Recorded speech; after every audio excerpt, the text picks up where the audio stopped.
화요일에 과제가 나갔는데 이제 홈페이지에 과제 이제 올라갔으니까 확인을 하시면 되고, 추가로 이제 그 문서로 된 자료 말고 추가로 이제 PPT로 3개가 더 나갔는데, 오늘은 이제 그거에 대해서 이제 설명을 해드릴게요.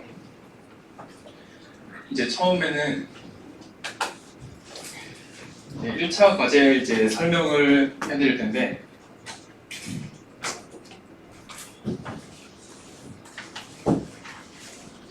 일단 과제 제출 기한은 10월 31일 목요일 9시 저녁 9시까지고, 제출을 이제 저희 홈페이지에다가 제출하는 게 아니라 이제 블랙보드에다가 제출을 해주시면 돼요. 제출을 할 때는 이제 소스 코드, 그리고 이제 자기가 이제 변경한 제출한 이제 수정한 소스 코드, 그리고 산출물,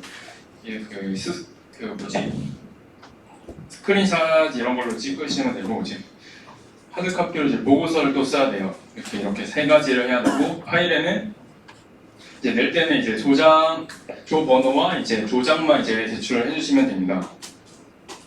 그리고 보고서는 이제 쓴 다음에 이제 뽑아가지고 저희 연구실이 이제 3층에 308호에 있는데, 그 앞에다가 이제 박스를 둬둘 테니까 그 박스에다가 이제 넣어주시면 됩니다. 그리고 이제 제출 기한을 넘긴 경우에는 이제 프리데이를 이제 사용할 수 있는데, 프리데이를 사용한 경우에 이제 보고서에다가 프리데이를 며칠 썼는지를 이제 표시를 해서 이제 제출을 해주시면 됩니다. 이번 과제의 목표는 이제 수업에서 이제 배웠던 이제 이론들을 실제로 다뤄보는 건데, 이제 버추얼 파일 시스템에서 이제 사용되는 구조체를 이제 배우는데, 그거에 대해서 이제 분석을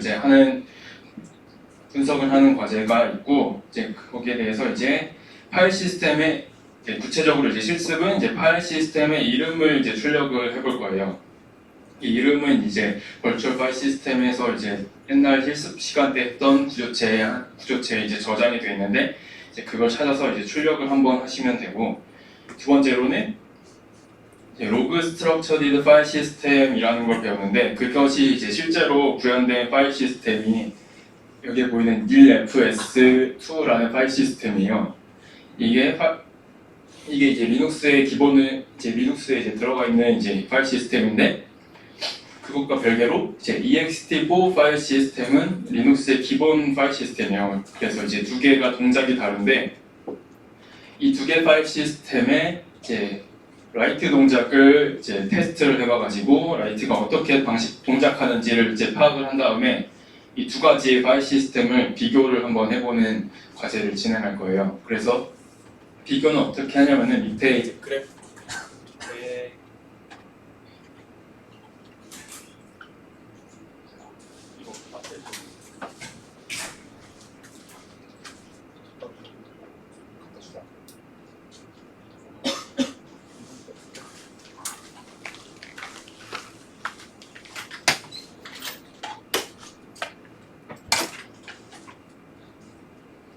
이제 여기 밑에 그래프처럼 이제 라이트 동작을 표시를 하면 되는데, 이제 라이트 할 때 이제 매번 이제 라이트를 하잖아요. 그 시점에 이제 어떤 블락을 읽는지, 이제 블락 넘버와 이제 시간이 흐름에 따라서 어떤 블락 넘버를 읽는지를 이제 표시를 할 거예요. 그래서 여기 보시면은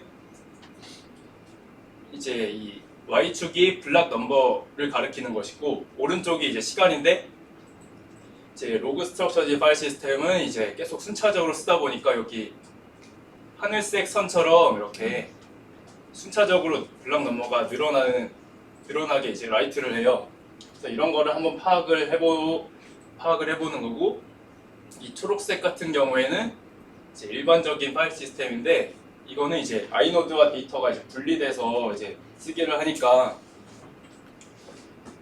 로그 스트럭처디드 파일 시스템과 다른 동작 방식을 가지고 있거든요. 그래서 이거를 이제 그래프로 표현을 해보고 이제 동작 방식을 파악한 뒤에 두 동작 방식을 이제 비교하는 게 주요 과제의 목적입니다. 그래서 주요 진행 과정은 이제 로그 스트럭처디드 파일 시스템인 nilfs2를 이제 같이 컴파일을 해가지고 이제 커널을 올린 다음에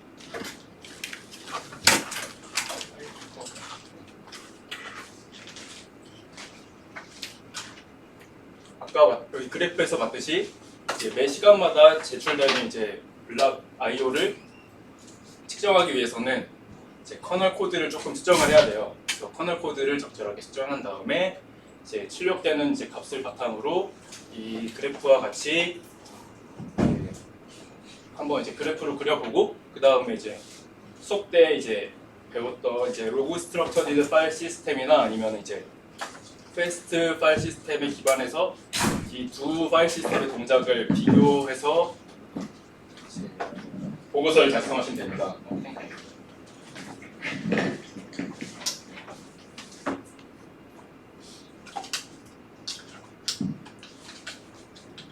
그래서 이제 결과물을 낼 때는 이제 소스 코드를 먼저 내는데 이제 커널 코드를 이제 변경하다 보니까 커널 코드를 이제 제출하게 되는데 이때 커널 코드 전체를 다 내시는 분들이 있는데 다 전체를 내면 안 되고 자기가 변경한 부분만 이제 변경한 파일만 제출하면 됩니다. 그리고 이제 뒤에서 이제 말씀을 드릴 텐데 이제 커널 모듈로 이제 그 블락 I/O나 이제 시간 같은 값들을 이제 기록을 하게 될 거예요. 그때 이제 작성한 커널 모듈 소스 파일을 같이 제출해 주시면 되고 이제 보고서에는 이제 제 프리데이를 사용했었으면 이제 프리데이를 얼마나 사용했는지를 이제 표지에다가 꼭 표시를 해줘야 이제 저희가 그거를 고려해서 이제 집중을 하고요. 이제 로그 스트럭처리드 파일 시스템이나 이제 VFS 레이어에 대한 이제 배경 지식을 설명하는 것이 이제 10점이 들어가 있습니다. 그래서 이제 자기가 이제 하는 이제 수업 때 배웠던 로그 스트럭처리드 파일 시스템에 대해서 이제 배경 지식을 설명을 해주셔야 되고 그다음에 이제 자기가 여기서 커널 소스에서 수정한 부분에 대해서 이제 코드만 올리시면 안 되고 거기다 해서 이제 설명을 조금씩 달아주셔야 돼요.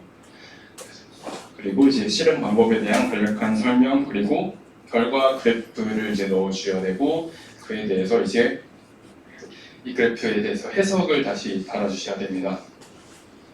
그리고 마지막으로 이제 과제 수행 시에 이제 뭐가 이제 안 됐다거나 했던 거를 이제 간략하게 적어주시고 이제 해결 방법도 이제 또 적어주시면 됩니다.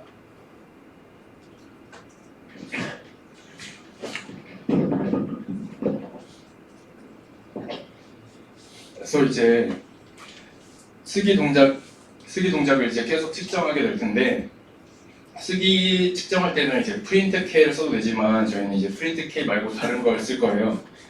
그래서 디스크에 쓰기가 발생하는 순간 이제 측정해야 될 거는 이제 디스크의 블락 넘버와 이제 시간을 이제 측정하면 되는데 이것을 이제 메모리에 저장을 하게 되는데 프린트 K 같은 경우에는 이제 버퍼가 사이즈가 한계가 있기 때문에 그걸로 하지 않고 이제 커널 내부에 이제 서큘러 큐를 하나 만들어서 거기다가 이제 블락 넘버와 이제 시간 값을 이제 한 쌍으로 이제 여기다가 계속해서 껴넣게 되는 이제 방식으로 이제 측정을 할 겁니다.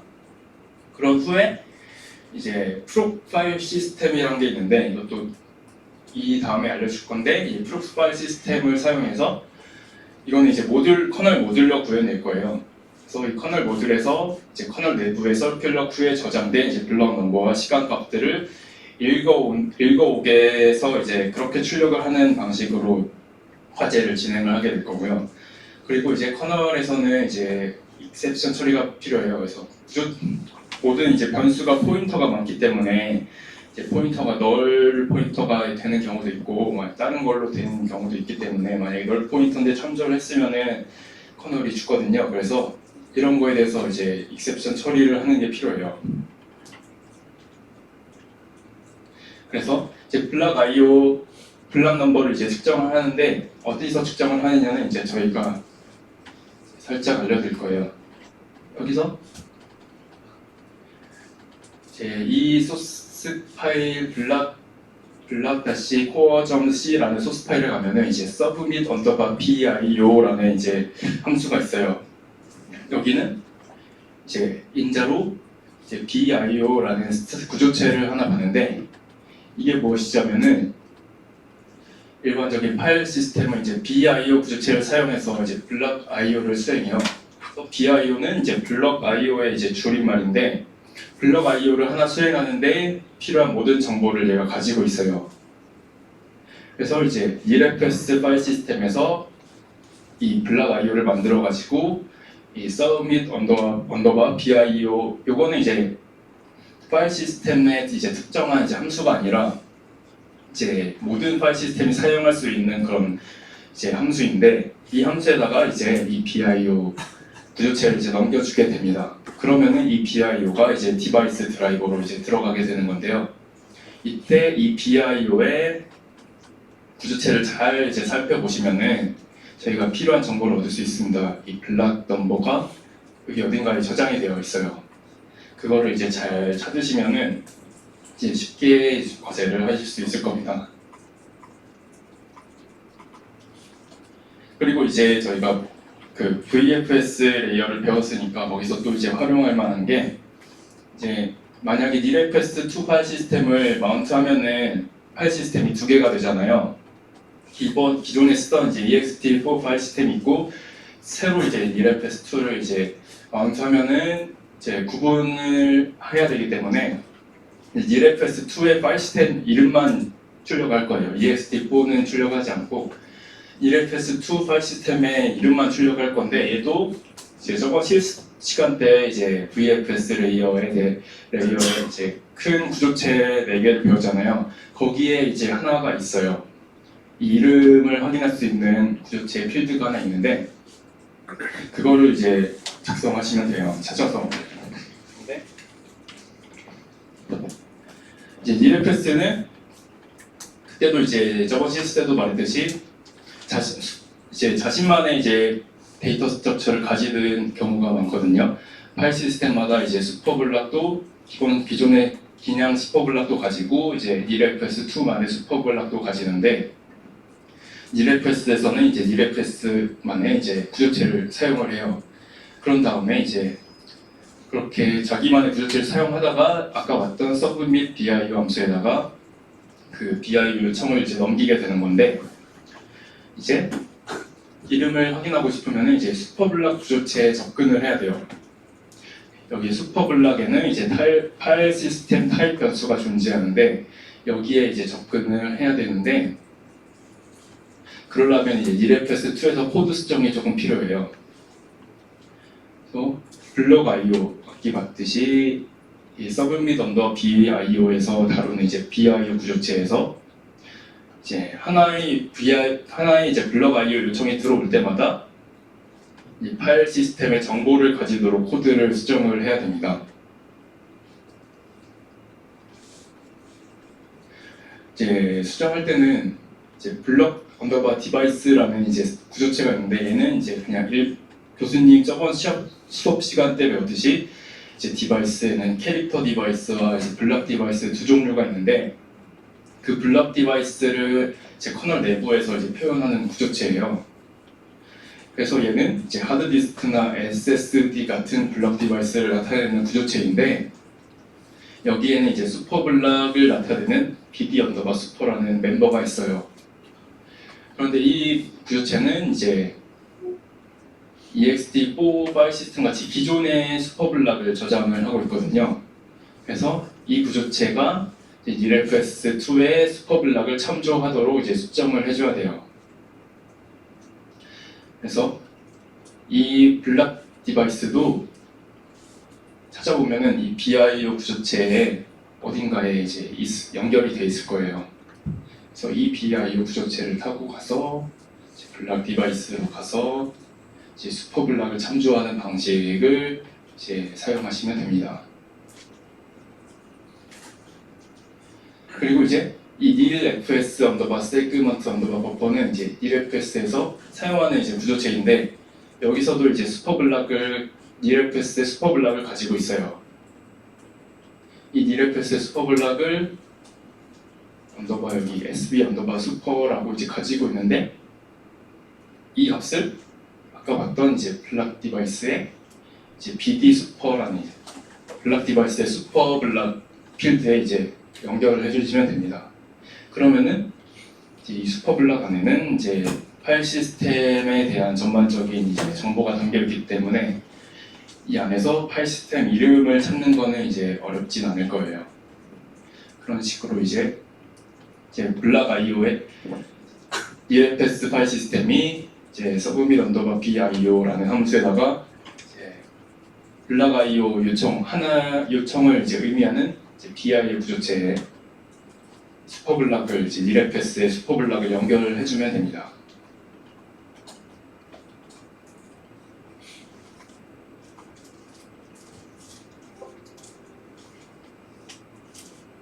여기도 마찬가지로 포인터가 널 포인터가 될 수도 있고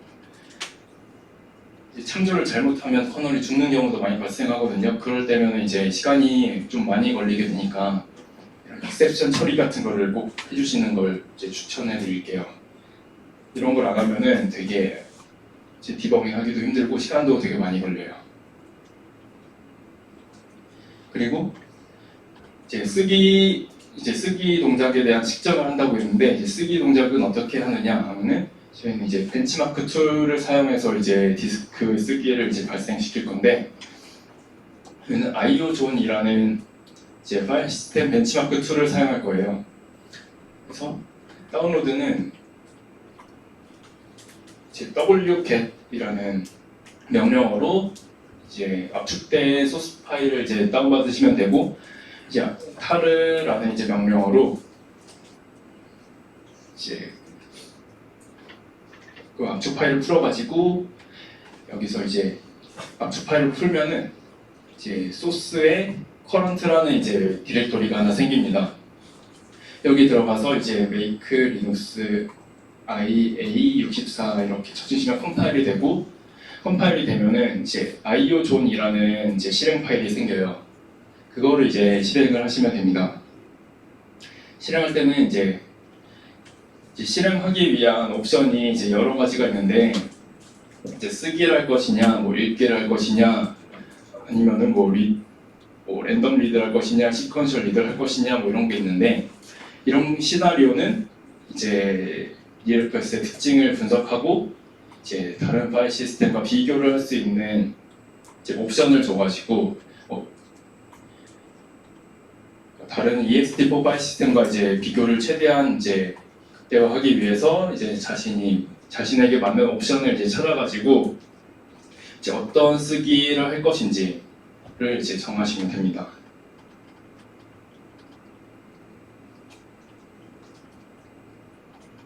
그래서 예를 들어서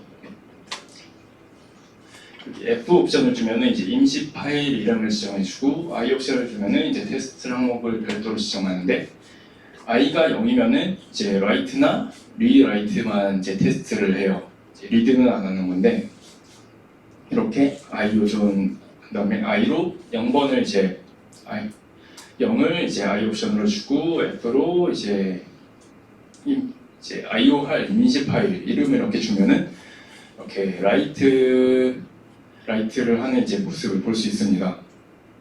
옵션을 이제 저희가 이제 벤치마크 할 옵션을 알맞은 옵션을 찾아가지고 이제 실행하시면 됩니다. 그리고 이제 측정을 이제 수행할 때는 이제 두 가지를 측정해야 되는데 먼저 ext4 파일 시스템 파티션 상에서 이제 쓰기 동작을 수행을 해야 돼요. 그리고 이제 새로 마운트한 EFS2 파티션 리스트인데 이제 그 맨 처음 실습 시간에 마운트하는 방법을 제가 알려드렸잖아요. 그 마운트를 하면은 이제 하나의 디렉토리가 이제 EFS2 파일 시스템에 마운트가 되게 되는데 그 이제 디렉토리 내에서 이 IO존을 통해서 이제 라이트 벤치마크를 돌리면 이제 EFS2의 파일 시스템을 사용을 하게 되는 겁니다. 그래서 각각 ext4 파티션 상에서 ext4 쓰기 동작을 수행하고 두 번째로는 이제 EFS 파티션에서 EFS2를 위한 이제 쓰기 동작을 수행을 하시면 됩니다. 그리고 이제 결과값으로는 이제 아까 이제 설명드렸듯이 두 가지 값을 이제 모으면 되는데 첫 번째는 이제 맨 처음에 그래프를 봤듯이 이렇게 결과는 이렇게 그래프로 나타나야 되는데 이제 x축은 시간을 나타내는 거고 이제 y축은 이제 디스크의 블락 넘버, 섹터 넘버를 이제 측정을 해야 돼요.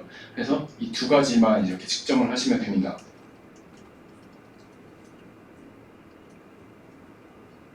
그리고 결과를 분석할 때는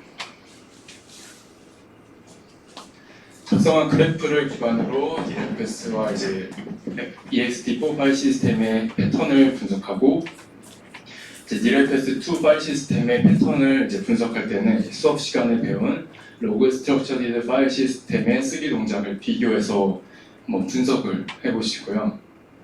그 ext4 파일 시스템 쓰기 패턴을 이제 분석할 때는 이제 수업 시간에 패스트 파일 시스템을 배웠는데 이 패스트 파일 시스템의 동작 방식과 비교해서 이제 설명을 하시면 됩니다. 그리고 이 두 가지 파일 시스템이 명백히 이제 쓰기 동작하는 게 다를 텐데 이게 어떻게 동작 차이가 나는지를 이제 수업 시간에도 마찬가지로 배운 그런 이제 이론을 바탕으로 이제 차이를 비교 분석하시면 됩니다. 여기까지 이제 궁금한 거 있나요? 네. 이름 출력을 왜 하는 건지 정확히 이름 출력은 저희가 일단은 두 개의 파일 시스템을 비교하는 거니까 이름 출력을 안 하면은 어떤 파일 시스템에서 라이트를 하는 건지 잘 이게 구분이 안 되거든요. 출력을 할 때는 이제 저희가 이제 만든 과제에서 출력을 할 때는 디스크 블락 넘버와 시간만 이제 출력을 하게 되는데 이제 파티션 상에서 DLFS 파티션 상에서 이제 그 I/O 벤치를 돌린다고 해도 자기 기본 파일 시스템에서 I/O 동작이 안 일어나진 않잖아요. 뭐 데몬도 있고 뭐 또 돌아가고 하니까 그거를 구분하기 위해서 일단은 출력을 하는 거고요. 두 가지 파일 시스템의 I/O를 구분하기 위해서 출력을 하는 거고 두 번째로는 여기 봤듯이 과제 목표에 VFS에서 사용되는 이제 구조체 분석이 있는데 이거를 이제 실제로 사용할 만한 걸 찾다가 이제 파일 시스템의 이름을 한번 찾아보는 식으로 이제 구조체가 이제 타고 들어가 되니까 이거를 찾으려면 구조체 분석을 좀 해야 돼요. 그래서 이런 걸 실제로 한번 다뤄보기 위해서 파일 시스템 이름을 출력을 합니다. 저희가 좀 그래프만 그리는 게 아니고 뭔가 콘솔에 뜨는 것도 뭔가 출력을 해야 되니까 DLFS에서 이거 출력해보고 ext4에서는 이거 출력해서 이런 식으로 뭔가 써야 되니까 캡처 같은 걸 해야 되니까 저기는 그게 네. 따로 안 나와 있는 것 같아요. DLFS 이름을 출력하는 결과는 전혀 없는 것 같은데 네, 이걸 여기 옆에 오른쪽에 이렇게 구분자를 넣어가지고 뭐 하늘색 선은 뭐 DLFS다 아니면은 뭐 초록색 선은 뭐 ext4 파일 시스템이다 이런 거를 구분해 주시면 돼요. 그래프에서. 그래프는 저희가 그냥 그리는 거고 네. DLFS를 출력한다는 거는 저기에 출력하라는 말씀이고 그래프에 출력하라는 말씀 아니시고? 아니요. 저희가 출력하는 거는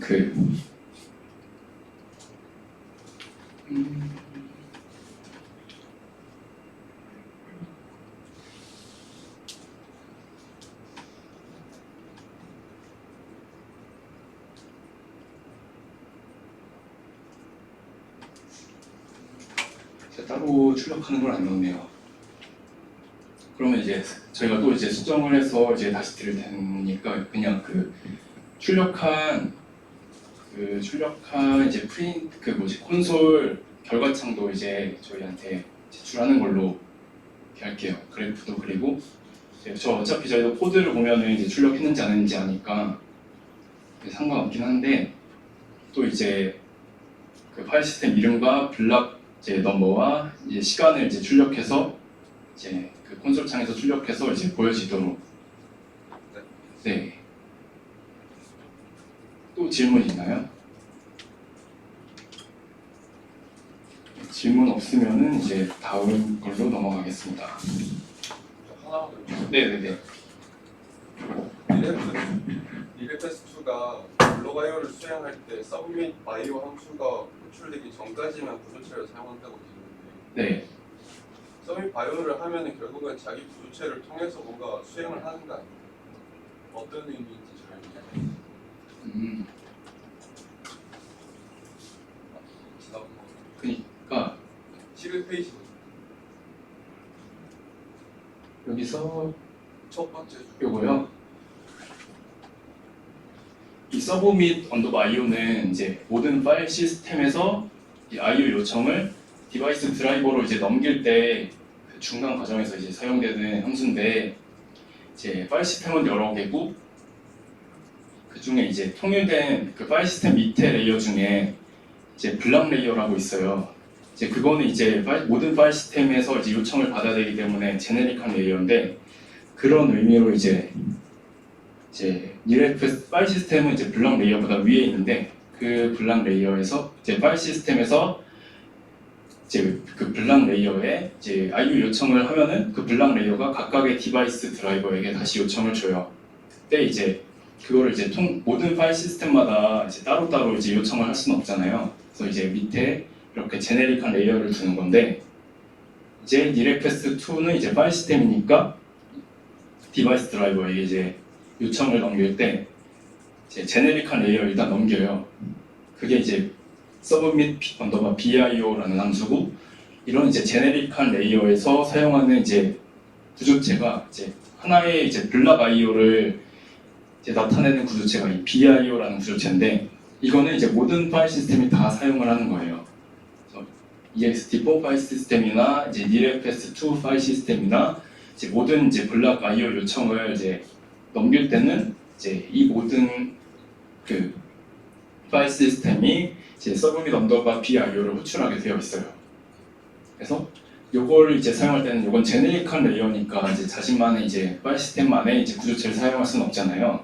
그래서 그 전까지만 이제 파일 시스템이 이제 자기만의 구조체를 사용해서 어떤 이제 파일 쓰기가 있으면은 그 파일 쓰기가 이제 파일 시스템마다 저장하는 블락 넘버가 다르다 보니까 EFS는 순차적으로 적용하다 보니까 이제 블락 넘버가 순차적으로 올라가잖아요. ext4 파일 시스템은 순차적으로 하지 않고 아이노드 모아서 하고 뭐 데이터 모아서 하고 이런 식으로 하니까 저장하는 이제 디스크 넘버가 달라요. 근데 이제 디스크 번호를 사용하는 거는 이제 모든 파일 시스템이 똑같잖아요. 그렇기 때문에 이제 BIO라는 구조체에다가 이제 블락 IO에 대한 이제 공통적인 이제 사항을 저장해서 이제 블락 레이어에다가 이제 넘기게 됩니다. 그때 이제 사용하는 함수가 이 함수고, 네. IO 함수를 호출하면 그때부터는 다 모든 파일 시스템이 다 공통 로직으로 가는 거지. 거기서 가상 함수처럼 이 시스템은 이 함수에 다른 함수를 입력해서 이런 쪽으로 가는 분기는 전혀 없는 거예요. 네네, 이제부터는 여기부터는 파일 시스템이랑은 상관없어요. 이 뒤로는 이제 디바이스 드라이버가 나오기 때문에 거기서 이제 분기를 하고 디바이스도 여러 개이기 때문에 저희가 일부러 저거를 공통 로직을 안 쓰고 네. EFS 그 스트럭처를 쓰도록 어떻게 바꿔서 쓴다는 그 말씀이시고 중간에 보면 코드를 수정해서 여기 말씀이신가요? 그 EFS 쪽을 쓰도록 정보를 가지고 네. 공통 로직을 바꾸라는 말씀이시고 아니요. 공통 로직은 바꾸는 건 아니고, 그러니까 이 BIO 구조체 안에 제 그 타고 들어가다 보면은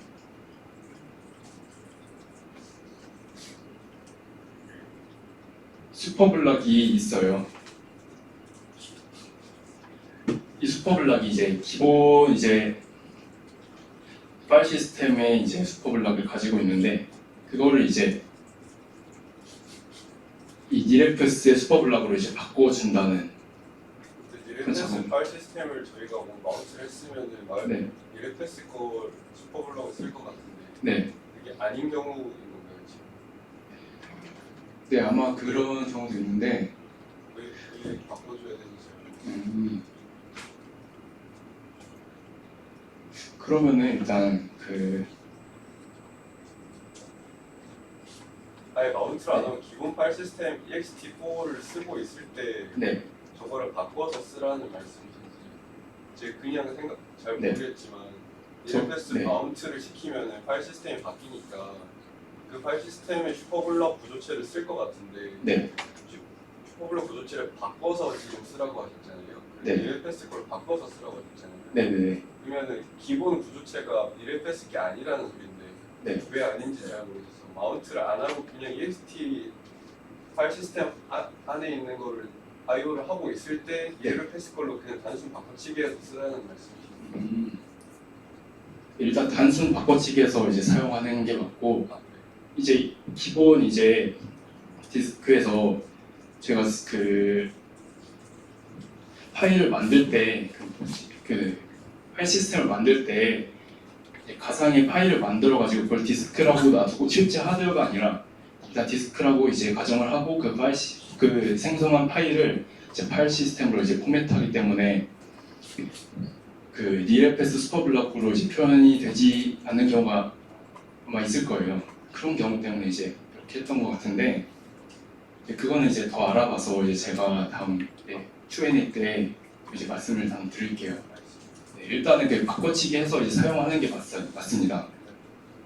네, 그렇게 사용을 하시면 되고, 아니면은 여기에 이제 EFS 언더바 세그 버퍼 언더바 서브밋 여기 이 함수에도 이제 서브밋 언더바 BIO라는 함수를 부르거든요.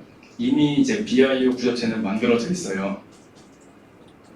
그리고 아까 봤듯이 이 함수는 자기만의 이제 자기 파일 시스템만의 구조체를 사용을 하게 되는데, 여기에 첫 번째 인자를 보시면은 EFS 언더바 세그먼트 언더바 버퍼라는 이제 구조체를 사용하는데, 여기에 보면은 이제 슈퍼블럭이 있어요.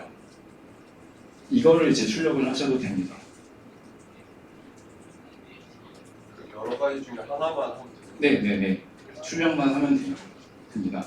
근데 이제 ext4 파일 시스템을 출력을 하려면은 이제 ext4 파일 시스템의 이 BIO를 부르는 함수를 찾아서 출력을 해야 되는데, 그러면은 이제 안 되니.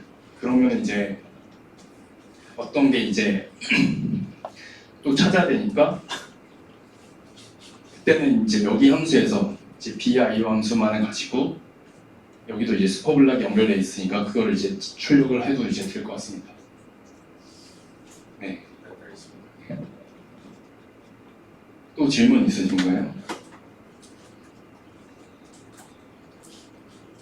없으면 이제 다음 걸로 넘어갈게요. 이번에는 이제 EFS2 파일 시스템을 이제 마운트하는 방법을 이제 알려드리는데, EFS2는 이제 리눅스상에 구현된 로그 스트럭처리드 파일 시스템으로 이제 순차적으로 이제 쓰기를 하기 때문에 이제 스냅샷이라고 이제 그 디스크에 이미지를 찍기가 되게 쉬워요. 그래서 EFS에서는 실수로 덮어쓰거나 파괴한 파일을 몇 초 내에 복원할 수 있고, 사용 중인 스냅샷을 생성할 수 있어서 이제 백업을 계속해서 만들어내기에 편리한 파일 시스템입니다. 이제 EFS2는 이제 일본의 이제 NTT라는 이제 회사에서 만든 거고, 이게 기본 리눅스에 이제 포함이 되어 있어요. 그래서 이제 리눅스 소스 코드를 받으시면 그냥 사용을 할 수 있습니다. 근데 이게 기본 파일 시스템이 아니다 보니까 기본으로 빌드가 되지 않을 거예요. 그럴 때는 이제 커널에서 이 파일 시스템을 사용하기 위해서는 기능을 켜줘야 됩니다. 그때는 이제 커널 이제 소스 디렉토리 가셔서 이제 make 메뉴 configure를 하면은 이런 화면이 떠요. 예, 파란색 화면이 뜨는데, 이 화면에서 보면은 이 메뉴 컨피그가 뭐 하는 거냐면은 이제 맨 처음 실습 때도 알려드렸듯이 이제 커널에는 기능이 되게 많은데, 기능을 이제 껐다 켰다 할 수 있는 이제 그런 기능을 이제 고를 수 있는 창입니다. 그래서 파일 시스템 란이 따로 있어요. 파일 시스템 란을 들어가면은 여러 가지 파일 시스템이 쭈루루룩 나오는데, 여기에 EFS2 파일 시스템 서포트라는 것이 있습니다. 이거를 이제 체크를 해주시면 돼요. 아마 비어 있을 것 같은데 체크를 하면 되고, 이 체크할 때는 이제 별표가 있고 M자가 있는데 이제 별표는 빌트인이라고 부팅하면은 기본으로 올라가게 되어 있는 이제 설정이고요. M은 이제 모듈로 올라가서 부팅 때는 올라가지 않고 따로 이제 부팅 후에 모듈을 올려주는 식으로 이제 파일 시스템을 이제 올릴 수가 있습니다. 그래서 별표로 해놓으면 편할 거예요. 그리고 이걸 체크를 하고 이제 저장을 한 다음에 컴파일을 다시 해주셔야 돼요. 그래서 이제 컴파일 메이크 한 다음에 컴파일한 이제 커널로 부팅을 해서 여기 부트에 프록이라는 이제 디렉토리가 있는데 여기서 파일 시스템이라는 파일이 있거든요. 이거를 읽으면은 이렇게 현재 리눅스에서 현재 이제 부팅된 리눅스에서 지원하는 이제 파일 시스템들이 여러 가지가 나와요. 보면은 ext4, ext3, 2, 4 이렇게 있고 여기 보면은 ELFS2 이렇게 여러 가지가 나옵니다. 이때 여기서 이렇게 ELFS2가 나오면은 제대로 이제 빌드가 된 것이고 이제 마운트를 하기 위해서는 이제 디스크를 하나 가상으로 만들어서 마운트를 하기 위해서는 이제 ELFS-tool이라는 이제 라이브러리를 설치를 한번 해주시고 가상 디스크를 하나 만들 거예요. 이제 가상 디스크를 만들 때는 이제 실습 때 알려드렸던 dd라는 명령어를 사용해서 만들 건데 인풋에다가 이제 dev 제로라는 파일을 넣고 이 dev 제로는 이제 그냥 0 값을 가지고 있는 거예요. 그래서 그냥 0으로 파일을 만든다고 생각하시면 됩니다. 그리고 이제 아웃풋 파일로 이제 파일 이름을 지정해주고 여기서는 디스크 파일이라는 이제 파일을 생성하게 되는 거고 이제 BS는 이제 블락 사이즈로 이제 바이트예요. 1024 바이트를 20만 번만큼 이제 만들겠다. 곱하면은 BS랑 카운트 곱하면은 파일 사이즈가 나오거든요. 여기서는 이제 200MB 크기로 이제 디스크 파일을 하나 만들었어요. 이거는 그냥 이제 내부가 모두 0인 파일인데 이거를 파일 시스템으로 이제 사용을 하려면은 포맷을 해줘야 돼요. 그래서 이것도 마찬가지로 실습 때 배웠던 mkfs라는 이제 명령어를 사용하게 되는데 이제 이 명령을 써가지고 ELFS2로 이제 생성한 가상 파일 생성한 파일을 이제 ELFS2 포맷으로 포맷을 해주겠다라는 명령을 하면은 이렇게 로그 메시지가 이제 잘 나옵니다. 성공했다고 잘 뜨면은 이 디스크 파일을 이제 LO 셋업이라는 명령어가 있어요. 이거는 일반 파일을 이제 블락 디바이스로 사용할 수 있게 해주는 명령어인데 아마 그 학생이 질문했던 게 이게 왜 슈퍼블락을 연결해주냐 이게 아마 이것 때문에 그럴 거예요. 이 명령어가 일반 파일을 그냥 실제 디바이스가 아니라 일반 파일을 블락 디바이스로 사용할 수 있게 해주는 명령어인데 이것 때문에 아마 그게 잘 안 나올 거예요. 그것 때문에 이제 슈퍼블락을 랩핑을 했었던 걸로 기억을 하는데 실제 파일 시스템이 아니고 가상 파일 시스템이라서 네 그렇게 생각하시면 돼요. 실제 디바이스가 아니라 이제 파일 시스템 위에 만든 하나의 그냥 파일을 파일 시스템으로 사용하는 거기 때문에 디스크로 사용하는 거기 때문에 아마 그럴 거예요. 그래서 이거는 일반 그냥 원래 하드웨어를 이제 포맷을 해야 되지만 그냥 일반 파일을 하나 만들어서 그거를 이제 디바이스처럼 사용하겠다라는 의미예요. 그래서 이제 세팅을 해주고 이제 마운트를 한 디렉토리를 하나 만들어줍니다. 새로 이제 마운트를 한 디렉토리를 하나 만들어주고 이제 새로 만든 디렉토리와 이제 디스크 파일을 이제 이 태브의 루프 제로로 이제 매핑을 했는데 이 루프 제로에다가 이제 새로 만든 디렉토리를 이렇게 마운트를 해주면은 이 새로 만든 이제 디렉토리를 이제 EFS2로 마운트된 이제 파일 시스템을 사용할 수 있게 됩니다.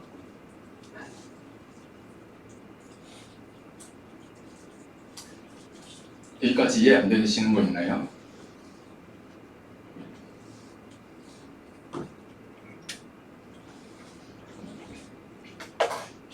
질문 없으시면은 이제 다음 거로 다시 진행을 하겠습니다.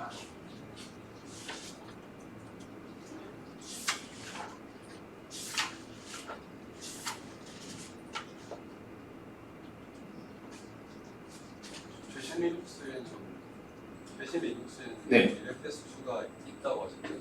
근데 저희 버전이 낮은 버전이라서 이걸 다시 하는 거예요. 아니요. 이게 기본으로 우분투가 나갈 때 EFS2가 같이 컴파일돼서 안 나갈 거예요.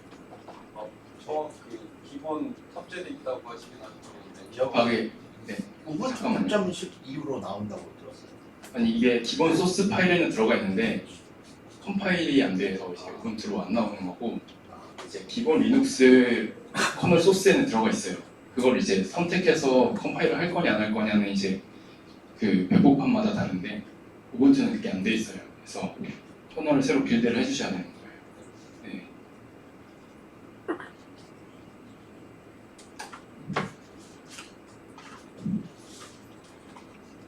그 이제 그 커널 내부에서 이제 서큘러 큐를 하나 이제 사용을 해가지고 거기다가 이제 블락 넘버와 이제 파일 시스템 이름 그리고 이제 시간을 이제 넣는다고 했는데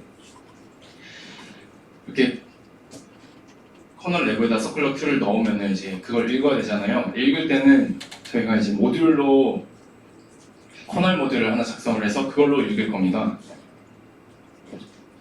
그래서 커널 모듈은 뭐냐면은 이제 일반 커널이 이제 모놀리식 커널에는 이제 모놀리식 커널, 마이크로 커널 이렇게 두 종류가 있는데 모놀리식 커널은 이제 커널이 한 덩어리로 이루어진 그런 커널을 의미하고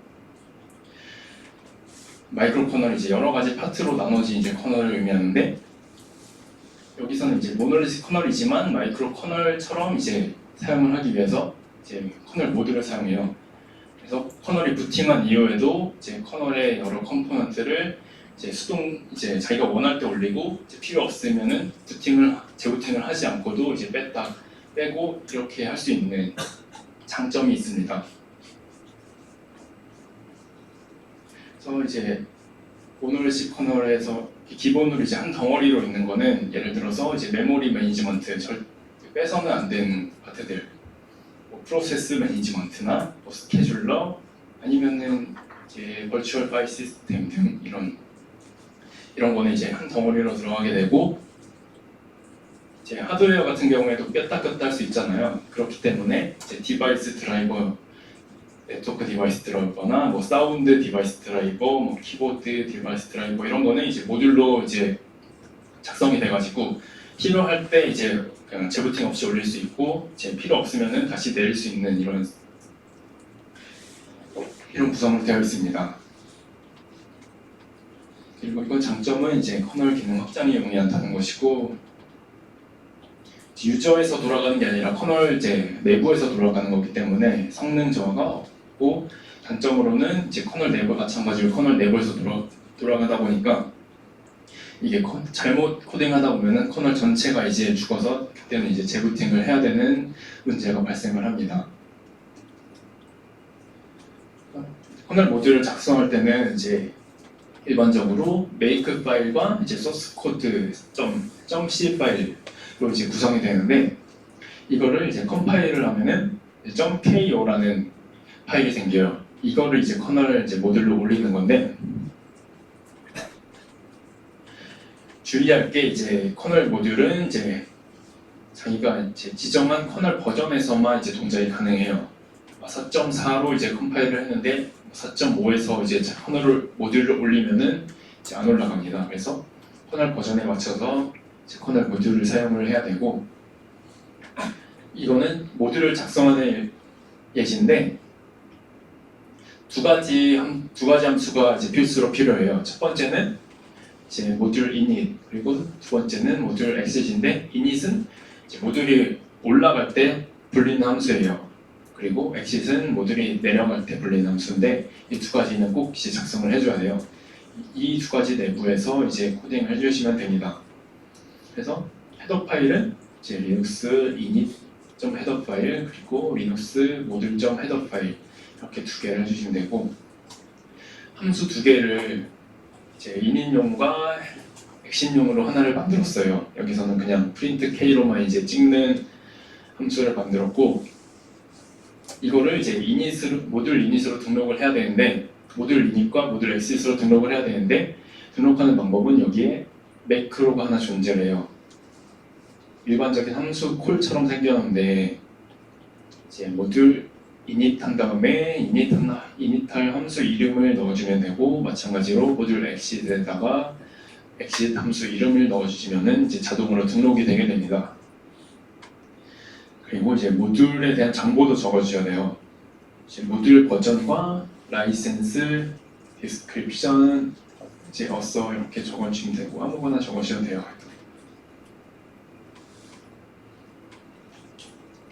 단 여기 라이센스에서는 모듈 라이센스에서는 GPL 이외의 라이센스는 이제 지원하지 않아서 컴파일이 안 돼서 여기다가 GPL을 넣어주셔야 되고 딴 거는 이제 그냥 임의로 넣어주시면 됩니다. 그래서 이렇게 작성을 하고 메이크 파일을 작성할 때는 일반적인 메이크 파일과 동일하게 작성을 하는데 한 가지 다른 게 여기 K 디렉토리라는 항목이 있는데 여기에다가 현재 커널 소스의 경로를 적어주셔야 돼요. 여기에다가 현재 커널 소스의 경로를 적어주시고 이제 메이크 할 때 이 K 디렉토리를 여기다 넣어주셔야 돼요. 아마 이렇게 파일 하나로 하면은 이거대로 작성하면은 될 거예요. 이제 파일이 여러 개다 하면은 이제 메이크 파일, 일반적인 메이크 파일 작성할 때 문법처럼 작성을 하면 되니까 그거는 이제 직접 찾아보시면 되겠습니다. 그리고 컴파일을 할 때는 이제 내가 basic.c 파일과 make 파일을 작성해서 이제 make를 하면은 이제 여러 가지 파일이 생기는데 여기서 이제 사용할 거는 basic.ko라는 파일입니다. 이게 그 모듈로 올라가는 파일이고 이렇게 컴파일을 했으면은 이제 모듈을 올릴 때는 이제 ins모드라는 명령어를 사용을 해요. 그리고 모듈 낼 때는 remove 모드에다가 똑같이 모듈 그 파일 이름을 인자로 넣어주시면 되고 이제 현재 커널에 어떤 모듈이 올라가는지를 확인할 때는 이 ls 모드라는 명령어를 치면은 현재 이제 커널에 올라간 모든 모듈이 출력이 되게 됩니다. 그래서 예를 들어서 이제 내가 basic.c라는 파일과 make라는 파일을 작성을 해서 make를 돌려서 컴파일을 했어요. 그래서 이제 basic.ko라는 파일이 생겼고 이 basic.ko 파일을 아까 봤던 insmod 명령을 사용해서 올려주시면은 이제 모듈이 올라가게 됩니다. 그래서 이제 모듈이 올라간지 확인할 때는 이 lsmod라는 명령을 치면은 현재 올라간 모듈 정보가 다 나오는데 여기에 이제 basic이라는 제가 짠 이제 모듈 이름이 올라가게 됩니다. 모듈 내릴 때는 아까 올릴 때는 이제 .ko 파일을 올렸는데 모듈을 내릴 때는 그냥 모듈 이름을 적어주시면 돼요. 그래서 sudo remove mode basic을 치면은 모듈이 사라지게 됩니다. 그래서 모듈에 대한 정보를 할 때는 이제 mode info라는 게 있는데 여기는 그 소스 코드에서 적었던 버전이나 라이센스, 디스크립션, 어서 뭐 이런 게 표시가 됩니다.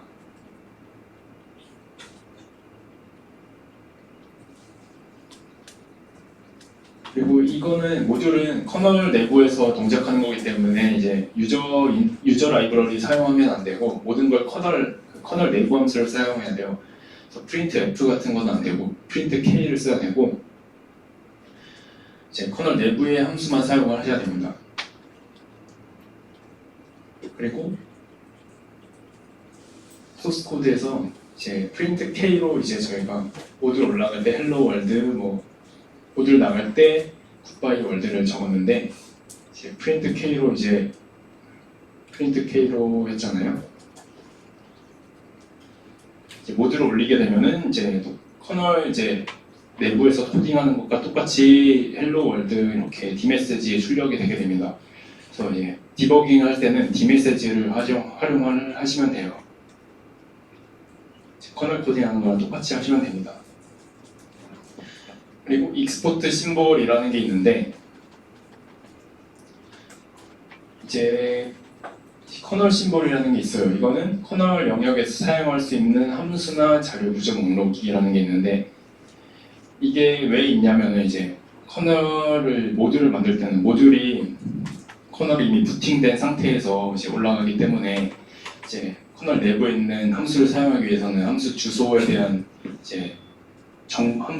대한 정보가 필요한데 그런 걸 저장하고 있어요.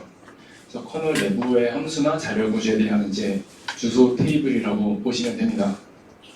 이거는 이제 커널 컴파일하면 자동으로 생성이 돼서 이제 사용할 때는 이제 자기가 이제 커널 내부에서나 이제 모듈에서 다른 모듈이 내 함수를 사용하게 하고 싶다 하면은 다른 모듈에서 자기 함수를 참조를 해야 되잖아요.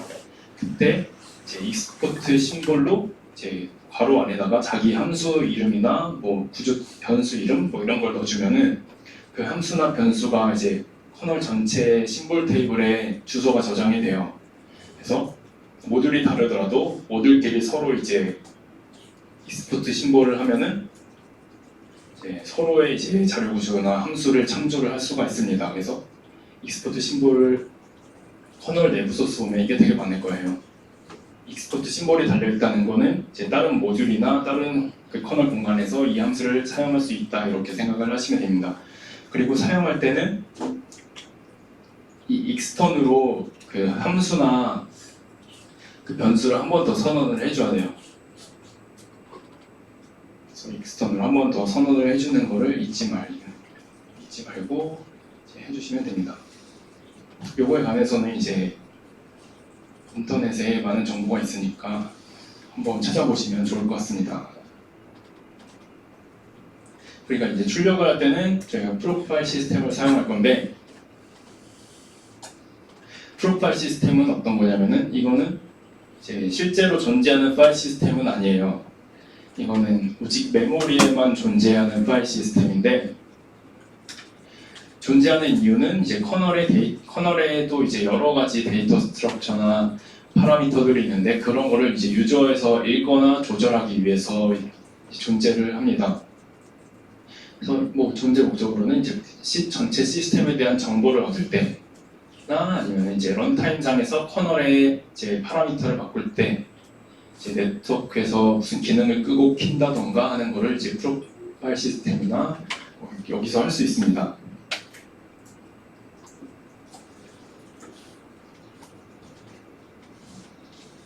이 프로파일 시스템을 왜 쓰냐면 이제 프린트 K는 이제 버퍼 사이즈가 제한돼 있고 이제 출력이 그냥 콘솔로 되기 때문에 데이터 가공이 어려워요. 그래서 자기가 원하는 대로 이제 출력을 하거나 뭐 데이터 가공을 하겠다 하면은 이 프로파일 시스템에다가 이것도 이제 파일 시스템이다 보니까 하나의 이제 파일로 거기다가 이제 파일을 만들 수 있거든요.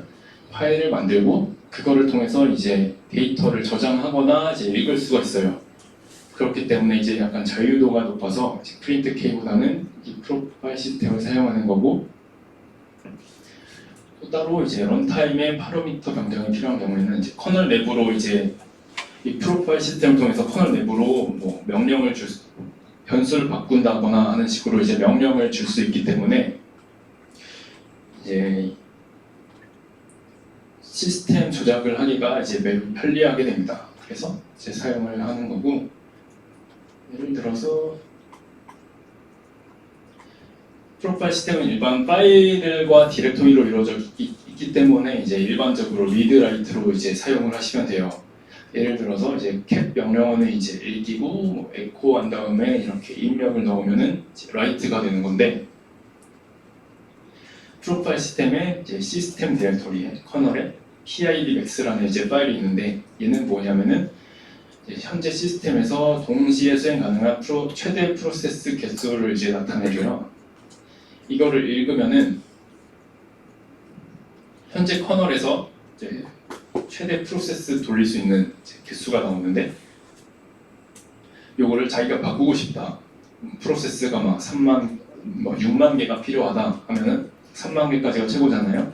이거를 이제 6만으로 라이트를 해가지고 다시 읽으면은 이렇게 파라미터 값이 변경이 되게 됩니다. 이런 식으로 이제 사용을 하는 거고 여기에는 이제 뭐가 있냐면은 메모리 인포 총 메모리가 몇 개가고 지금 사용된 게 몇 개가고 얼록된 페이지 수가 몇 개고 프리 상태의 페이지 수가 몇 개고 이런 게 여기에 나와요.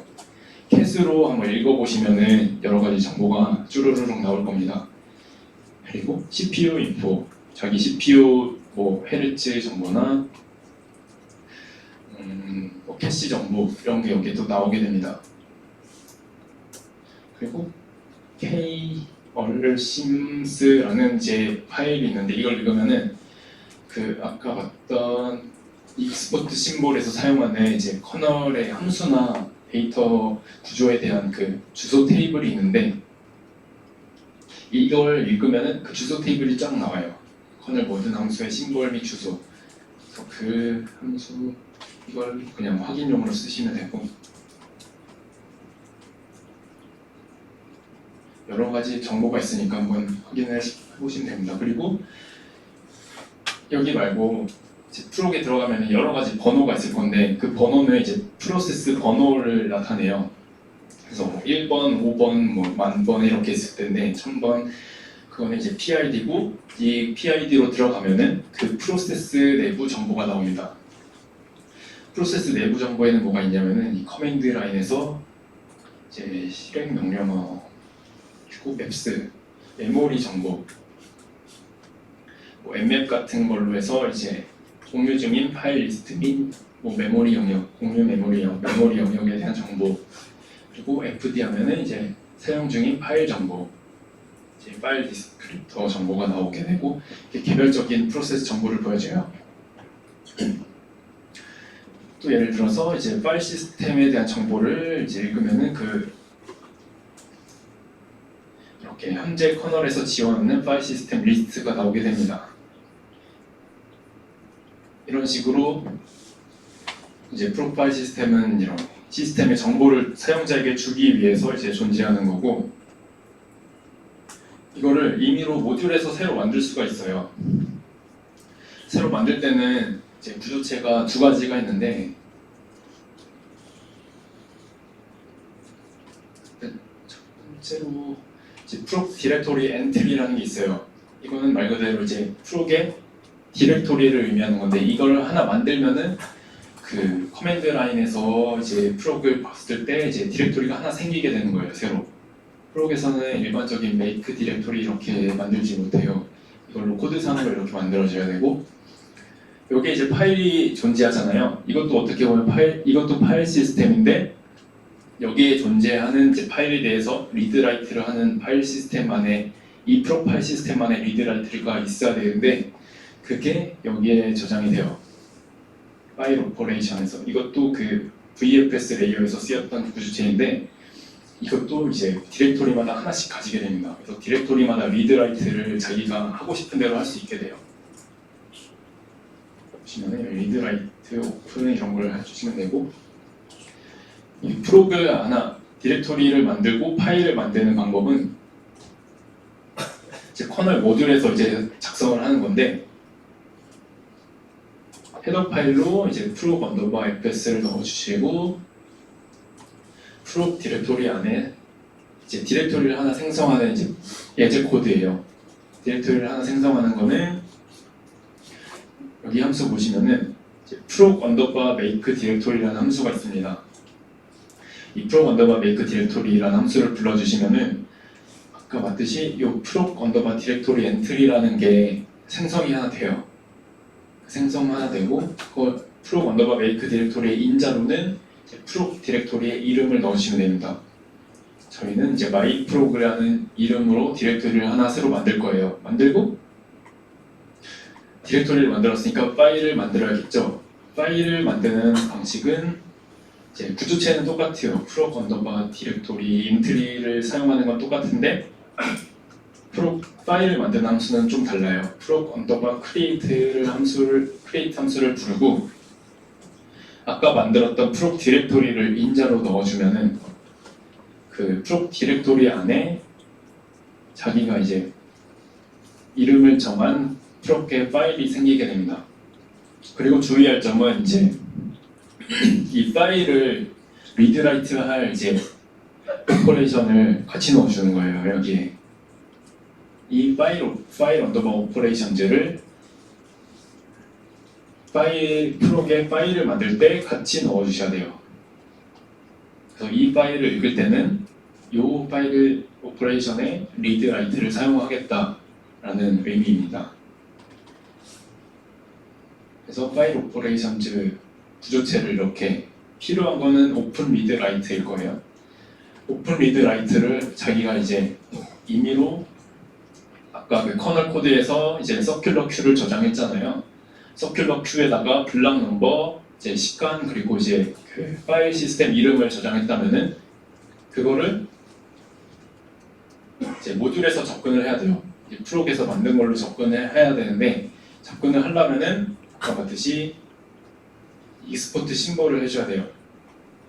서큘러 큐 구조체를 하나 만들어서 익스포트 심볼로 심볼 이름에다가 그 자기가 만든 서큘러 큐 구조체 이름을 넣어주면 변수 이름을 넣어주면은 이제 커널 모듈에서 이제 익스턴으로 이 구조체의 이름을 변수 이름을 선언을 하면은 이제 사용을 할 수 있게 됩니다. 접근할 수 있게 돼요.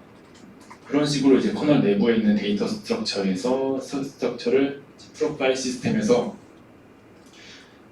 여기서 접근을 해서 이제 사용을 해야 되고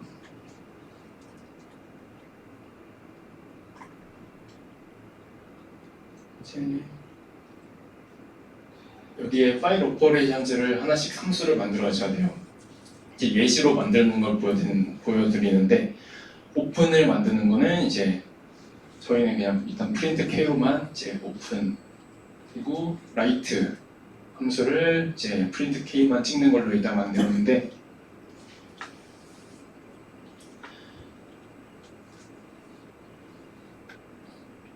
이렇게 짜가지고 먼저 그 모듈을 올릴 때 모듈 init 함수가 올라간다고 했잖아요. 여기에서 프록 디렉토리를 먼저 만들어 줄 거예요. 프록 디렉토리를 하나 만들어 주고 만든 디렉토리에서 프록 파일을 하나 새로 또 만들어 줘요. 프록 언더바 크리에이트로 프록 파일을 만들어 주고 프록 파일을 만들 때는 이제 파일 리드 라이트를 하기 위해서 오퍼레이션즈를 넣어 줘야 됩니다. 그 파일 오퍼레이션즈는 여기 위에 따로 선언을 해서 오픈 라이트 함수, 오픈 리드 라이트 함수를 이제 여러분께서 만든 함수로 채워 주셔야 되고요. 저희는 이제 오픈해서 그냥 프린트 K, 라이트에서도 마찬가지로 프린트 K를 하도록 만들었습니다. 그리고 이걸 모듈을 올리게 되면은 인스 모듈을 통해서 모듈을 올리게 되면은 이제 여기가 프록에서 리스트 명령을 친 건데 여기에 디렉토리 myprog이 생기게 됩니다. 그리고 myprog이라는 디렉토리에 들어가게 되면은 또 myprog이라는 파일이 하나 생기게 됩니다. 디렉토리와 파일 하나씩 만들었죠. 여기서 이제 echo라는 명령으로 echo로 이제 dbb라는 입력을 이제 넣어줄게요. 입력을 넣어주면은 아까 저희가 그 라이트 할 때 프린트 K를 하도록 했잖아요. 그래서 마찬가지로 여기에 프린트 K로 찍히게 됩니다. 저희가 만든 라이트 함수가 이렇게 호출이 되는 거예요.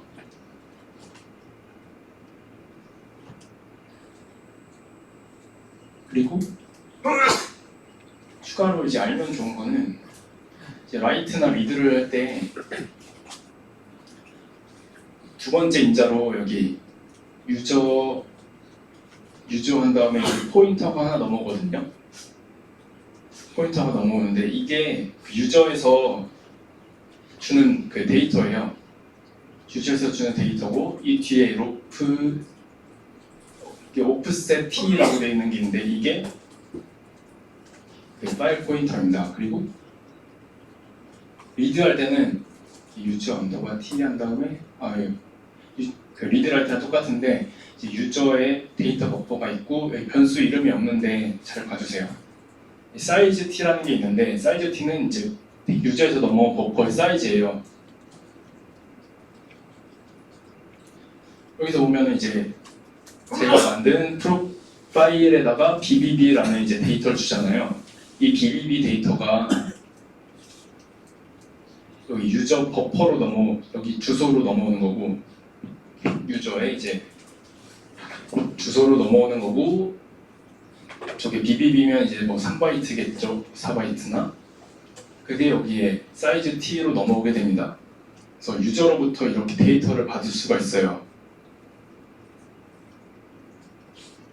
이렇게 유저로부터 이제 데이터를 받을 수 있고 받을 때는 그냥 받는 게 아니라 저기 유저 스페이스 주소기 때문에 커널에서 받을 때 유저 스페이스 주소를 바로 쓰면 안 돼요. 그렇기 때문에 이 copy 언더바 from 언더바 user라는 함수로 이제 데이터를 유저 데이터를 커널 내부로 복사를 해야 됩니다. 그래서 첫 번째 이제 인자 2는 이제 커널 내에 복사할 주소를 적어주고 이제 커널 내에서 이제 메모리 할당하는 함수가 있어요. malloc처럼 그걸로 이제 데이터 공간 이제 할당을 하고 여기다가 이제 유저의 from 유저로 바꿔라 readwrite에서 유저로 이제 넘어왔던 주소를 여기다 넣어주고 size t라는 이제 그 인자로 넘어왔던 데이터 버퍼 크기를 여기다가 이제 넣어주시면은 이제 커널 내부에 이제 복사가 되게 됩니다. 그래서 이 커널 내부 주소로 사용을 하셔야 돼요. 그래서 이건 성공을 하면은 0을 받는답니다. 네, 여기까지 질문이 있나요?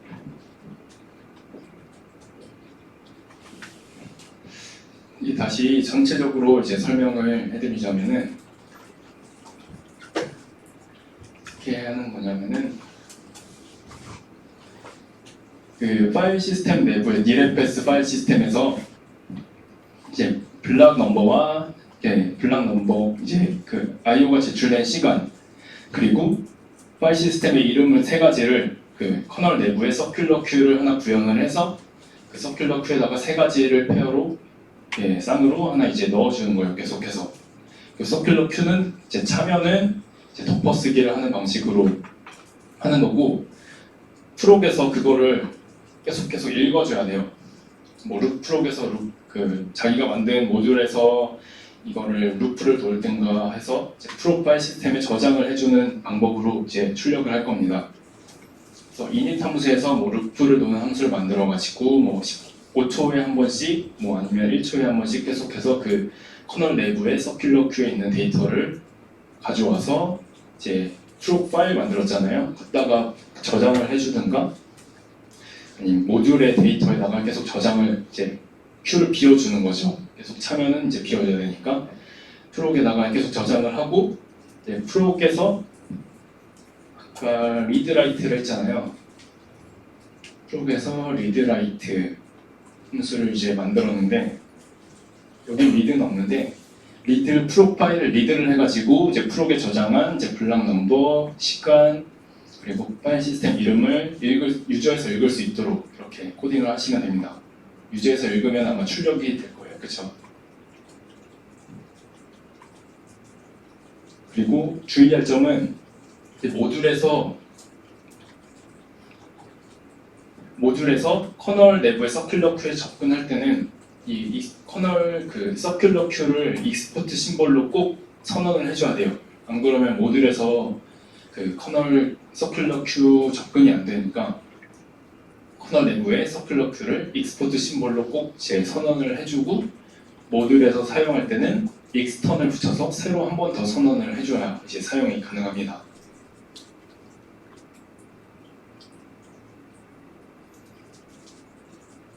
그래서 이제 유저에서 읽을 때는 그 서큘러 큐에 있는 것을 프록에 다시 저장을 하고 프록이 구현된 이제 모듈에서 계속 다시 큐를 비워가면서 계속해서 저장을 하고 유저에서 읽을 때는 여기 리드 함수를 이제 리드 함수를 구현을 해가지고 유저에서 cat 명령어로 이제 읽으면은 읽힐 수 있도록 이렇게 하면 됩니다.